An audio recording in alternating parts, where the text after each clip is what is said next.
अमीर ससुराल के लालच में तीन बहनों ने की एक पति से शादी।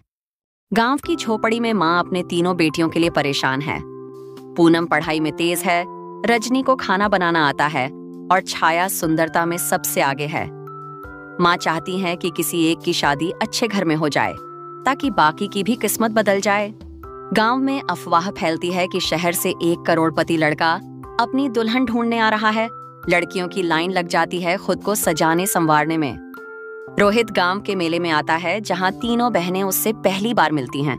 पहली नजर में ही वो उनकी मासूमियत से प्रभावित होता है। अब तीनों बहनें आपस में प्रतिस्पर्धा करती हैं। कोई सुंदरता दिखाती है, कोई सेवा करती है, कोई झूठे वादे करती है। लालच धीरे धीरे रिश्ते में दरार लाने लगता है। रोहित सबको चौंकाते हुए कहता है, मैं तीनों से एक साथ शादी करना चाहता हूँ। माँ गुस्से में, गांव वाले हैरान, लेकिन बहनें खुशी खुशी मान जाती हैं।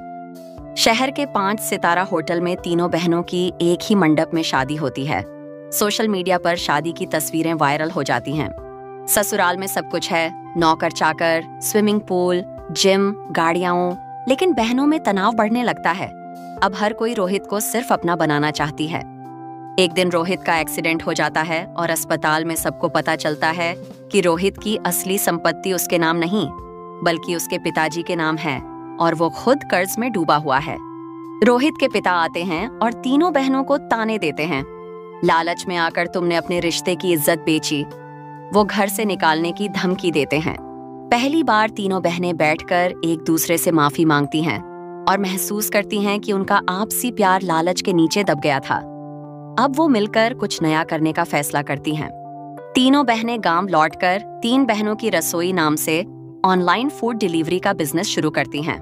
लोग उनका स्वाद और मेहनत पसंद करते हैं। एक दिन रोहित लौटकर फिर से उन्हें मनाने की कोशिश करता है, लेकिन तीनों कहती हैं, अब हमें किसी अमीरी की नहीं, अपनी पहचान की जरूरत है, और दरवाजा बंद कर देती हैं।